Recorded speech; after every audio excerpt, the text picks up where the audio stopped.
সবাইকে শুভ সন্ধ্যা। আমার নাম আরতি। আমি ইঞ্জিনিয়ারিং এর স্টুডেন্ট। আমি একথা মানি যে সব ধর্মই আসলে কিছু বিশ্বাসের সমষ্টি। হিন্দুইজম একটা বিশ্বাস, ইসলাম একটা বিশ্বাস, খ্রিস্টান ধর্ম একটা বিশ্বাস। আর বেশিরভাগ প্রধান ধর্মই যেমন হিন্দুইজম, ইসলাম বা খ্রিস্টান ধর্ম এগুলো সময়ের সাথে গড়ে উঠেছে। এই ধর্মগুলো অনেক সময় পার করে তারপর এসেছে। এই ধর্মগুলোতে অনেক কিছু যোগ হতে পারে, বাদ যেতে পারে। এতে করে ধর্মটা উন্নত হতে পারে, অথবা এসব যোগ বিয়োগে ধর্মটার অনেক ক্ষতিও হতে পারে। আমার প্রশ্নটা হলো, আমাদের কেন কোরআন বা বেদের মতো কিছু ধর্মগ্রন্থ মেনে চলতে হবে? আমরা কেন ধর্মগুলোর ভালো জিনিসটা নিয়ে আর খারাপ জিনিসগুলো বাদ দিয়ে তারপর পালন করি না? কোরআন থেকে ভালো জিনিস নিলাম, বেদ থেকে ভালো জিনিস নিলাম, বাইবেল থেকে ভালো জিনিস নিলাম, তারপর সেগুলো মানতে পারি। আর বেদে যে কথাই থাকুক, কোরআনে যে কথাই থাকুক, আর বাইবেলে যে কথাই থাকুক, আমার মতে পুরুষের একটাই স্ত্রী থাকা উচিত। আর আমি কোনো কিছু এজন্য মানব না যে সেটা কোরআনে লেখা আছে বা বেদে লেখা আছে। আমি আমার যুক্তি আর বুদ্ধি দিয়েই সেটা বিচার করব, আর সব ধর্ম থেকে ভালো জিনিসটাই নেব। আর আজকের এই অনুষ্ঠানে আমরা কেন এই দুইটা ধর্মের সাদৃশ্য আর পার্থক্য নিয়ে আলোচনা করছি?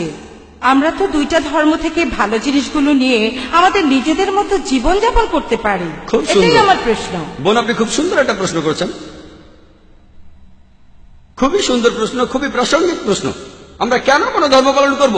কেন হিন্দুইজম, ইসলাম আর খ্রিস্টান ধর্ম তার চেয়ে সব ভালো জিনিসগুলো জড়ো করি, সেগুলোই মেনে চলি। শেষ।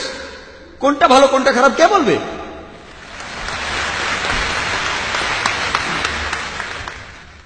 যেমন ধরুন, আমেরিকাতে স্কার্ট পরা আর শর্টস পরা খুবই কমন। পশ্চিমাদের এটা ভদ্রতা, তাদের জন্য স্কার্ট আর শর্টস পরা ভদ্রতা। যদি চেন্নাইতে এমন করেন, যদি এখানে স্কার্ট শর্টস পরা কোনো মেয়েকে আপনি দেখেন, তখন বলবেন এটা অভদ্রতা। আপনিও বলবেন বোন, আপনিও বলবেন অভদ্রতা। তাহলে আমেরিকায় যেটা ভদ্রতা, এখানে সেটা অভদ্রতা। কয়েক বছর আগে আমি আমেরিকায় গিয়েছিলাম, সেখানে একজন বলল, তোমাদের ইন্ডিয়ার মহিলারা খুবই অভদ্র। আমি অবাক হয়ে বললাম, কেন ইন্ডিয়ার মহিলারা অভদ্র কেন? কারণ তারা যখন শাড়ি পরে তাদের পেট দেখা যায়। তার মানে আমেরিকায়, সে দেশের নিয়মে কোনো মহিলা তার পেট দেখালে সে অভদ্র। তাহলে কে ঠিক করবে? আপনি যদি মুসলিম দেশগুলোতে যান, আরব দেশগুলোতে, কোনো মহিলার দিকে তাকানো, কোনো মহিলার দিকে চোখ ফেরানো অন্যায়, অভদ্রতা। এখানে যদি কোনো মহিলাকে স্পর্শ না করে কথা বলেন, তার দিকে তাকান, সেটা ভদ্রতা। তাই ইন্ডিয়ানরা নমস্তে বলে স্পর্শ ছাড়া। পশ্চিমা দেশগুলোতে হ্যান্ডশেক করাটা খুবই কমন।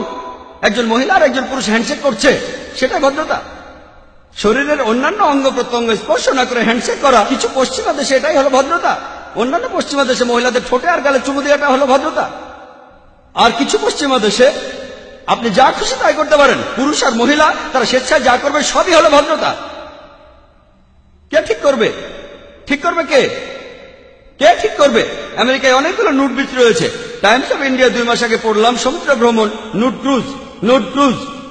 জাহাজে যারা থাকবে সবাই উলঙ্গ থাকবে, তাদের জন্য এটা ভদ্রতা। কে ঠিক করবে? সবচেয়ে ভালো যিনি বলতে পারেন তিনি সৃষ্টিকর্তা। আমি প্রশ্ন করছি, কোনটা ভালো কোনটা খারাপ কে ঠিক করবে? কে ঠিক করবে? আপনি বললেন সেরা নিয়মগুলোই বাঁচা হবে, আর আমি আপনার সঙ্গে একমত। সবগুলো ধর্মের ভালো জিনিসগুলো বেছে নেন। আমি সেটাই করেছি। আমি সব ভালো জিনিসগুলো বেছে নিয়েছি বেদের মধ্যে থেকে।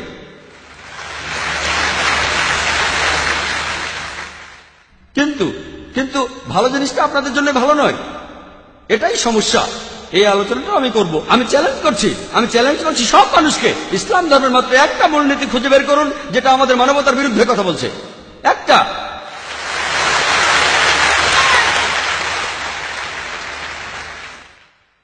আমি চ্যালেঞ্জ করছি, আমি অন্য মুসলমানকে এর মধ্যে টানছি না, আমি শুধু আমার মাথাটা গিলোটিনে রাখছি।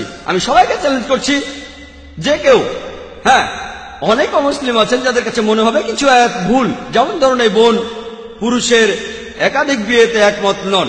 এরপরও বলবো ইনশাল্লাহ, আমার উত্তরটা শুনে আপনিও মানবেন, ইনশাল্লাহ মেনে নেবেন, আপনিও একমত হবেন। যেমন ধরুন, আপনি প্রশ্ন করলেন 2 আর 2 যোগ করলে কত হয়, আমি উত্তরটা জানি বলে দিলাম। তারপর আপনি উত্তর শুনে মেনে নেবেন। আমরা এখানে যেটা করব, যেসব ব্যাপারে আপনারা একমত নন, আপনার মাইকের সামনে এসে প্রশ্ন করবেন। আমি আসলে একজন ছাত্র হিসেবে যথাসাধ্য চেষ্টা করবো, আল্লাহ চাইলে উত্তরটা দিতে পারবো। এখন বেদ যে বলছে আপনি একাধিক বিয়ে করতে পারেন, খ্রিস্টানদের বাইবেল বলছে, কোরআনও বলছে। এখন আপনি এইসবের কোনোটাই মানতে চান না, সমস্যা নেই, আসুন আমরা যুক্তির কথা বলি, আমরা যুক্তি দিয়ে দেখি। বোন, আপনি কি জানেন প্রাকৃতিকভাবে ছেলেরা আর মেয়েরা সমান অনুপাতে জন্মায়? প্রাকৃতিকভাবে ছেলেরা আর মেয়েরা সমান অনুপাতে জন্ম নেয়। কিন্তু কোন ডাক্তারের কাছে যান, শিশুদের উপরে ডাক্তার, তিনি বলবেন যে মেয়ে শিশুরা বিভিন্ন জীবাণুর বিরুদ্ধে ছেলে শিশুর চেয়ে ভালোভাবে লড়াই করতে পারে। তাহলে শিশু বয়সে দেখা যায় মেয়ে শিশু যত মারা যায় তার চেয়ে ছেলে শিশু অনেক বেশি মারা যায়। শিশু বয়সে মেয়েদের সংখ্যা ছেলেদের চাইতে বেশি থাকে। তারপর সময় যায়, মানুষ ধূমপানের কারণে মারা যায়, মদ খাওয়ার কারণে মারা যায়, অ্যাক্সিডেন্টে মারা যায়, যুদ্ধে মারা যায়, এখানেও মেয়েদের চাইতে ছেলেরা বেশি মারা যায়। তাই আজকের দিনে পৃথিবীতে পুরুষের চাইতে মহিলার সংখ্যা অনেক বেশি। শুধুমাত্র কয়েকটা দেশে, ইন্ডিয়ার মতো তৃতীয় বিশ্বের কয়েকটা দেশে মেয়েদের সংখ্যা ছেলেদের চাইতে অনেক কম। কারণটা জানেন? কারণ হলো মেয়ে শিশু হত্যা। বিবিসির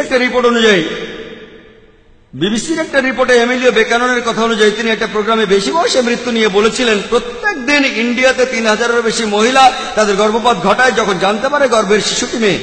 তার মানে প্রতি বছরে ইন্ডিয়াতে 10 লাখেরও বেশি মহিলা গর্ভপাত ঘটায় যখন জানতে পারে গর্ভের শিশুটি মেয়ে। যদি এই অশুভ প্রথাটি বন্ধ করা যায়, আর তামিলনাড়ুর সরকারি হাসপাতালের রিপোর্ট অনুযায়ী আপনাদের এই প্রদেশেই এই রিপোর্ট বলছে প্রতি 10 জন মেয়ে সন্তানের 4 জনকে মারা হয়, এই কাজটা কি সঠিক? এটা ভুল। যদি এই অশুভ প্রথা বন্ধ করেন তাহলে ইন্ডিয়াতেও মেয়েদের সংখ্যা হবে ছেলেদের সংখ্যা চাইতে বেশি। শুধুমাত্র আমেরিকাতেই মেয়েদের সংখ্যা ছেলেদের চাইতে 78 লক্ষ বেশি। শুধু ইংল্যান্ডে ছেলেদের চাইতে মেয়েদের সংখ্যা 40 লক্ষ বেশি। জার্মানিতে মেয়েদের সংখ্যা 50 লক্ষ বেশি। শুধু রাশিয়াতে মেয়েদের সংখ্যা হচ্ছে 90 লক্ষ বেশি। আল্লাহ জানেন পৃথিবীতে মেয়েদের সংখ্যা ছেলেদের চাইতে কতজন বেশি। মনে করুন হাইপোথেটিক্যাল প্রশ্ন, ধরুন আমার বোন সে আমেরিকায় থাকে, অথবা আপনার বোন সে আমেরিকায় থাকে, ইউএসএ, আর সেখানকার বিয়ের বাজারে প্রত্যেক পুরুষ একটা করে বিয়ে করেছে। তবুও সেখানে 78 লক্ষ মহিলা থাকবে যারা কোনো জীবন সঙ্গী খুঁজে পাবে না। তাদের জন্য তখন একটা উপায় খোলা থাকে, যেসব মহিলা জীবন সঙ্গী খুঁজে পাবে না তারা হয় কারো দ্বিতীয় স্ত্রী হতে পারে, অথবা হতে পারে জনগণের সম্পত্তি। হয়তো বলবেন জনগণের সম্পত্তি, ভাই জাকির এটা খারাপ শব্দ। বোন সবচেয়ে ভদ্র ভাষায় আমি এটাই বলতে পারি, এর চেয়ে ভালো কোনো শব্দ জানা নেই। আমেরিকাতে সে দেশের পরিসংখ্যান আমাদের বলে বিয়ের আগে গড়ে একজন মানুষের 8 জন যৌনসঙ্গী থাকে। রক্ষিতা রাখাটা খুবই কমন, যতজন খুশি 10 জন 20 জন 30 জন সমস্যা নেই। 100 জন আইন আপনাকে কিছুই বলবে না। যদি আপনার একাধিক স্ত্রী থাকে এই ব্যাপারটা তারা হজম করতে পারে না। কেন? রক্ষিতা হয়ে মহিলারা কোনো অধিকার পান না, এখানে সেই মহিলাকে অসম্মান করা হয়। ইসলামে আপনার দ্বিতীয় স্ত্রী থাকলেও তার সমান অধিকার, তার সম্মান আছে, সবাই শ্রদ্ধা করে। তবে আমি আপনার সঙ্গে একমত, এ ব্যাপারে একমত যে কোনো মহিলা স্বাভাবিক পরিস্থিতিতে তার স্বামীকে অন্য মহিলার সাথে ভাগাভাগি করতে চায় না। আমি একমত বোন, আমি আপনার সাথে একমত। কিন্তু ইসলামিক শরিয়ার মূল কথা হলো বড় ক্ষতি ঠেকানোর জন্য ছোট কোনো ক্ষতি হওয়া ভালো। বড় ক্ষতি ঠেকাতে হলে ছোট ক্ষতি হওয়া ভালো। তাহলে মুসলিম উম্মার সব মুসলমান মহিলা জানেন যে অনেক মহিলা অবিবাহিত, যদি তারা অনুমতি না দেয় তাদের স্বামীদের একাধিক বিয়ে করতে, এরা জনগণের সম্পত্তি হবে। তখন তারাই বলবে আমাদের স্বামীদের ভাগাভাগি করব, কিন্তু অন্যান্য বোনদের জনগণের সম্পত্তি হতে দেব না। আশা করি উত্তরটা পেয়েছেন।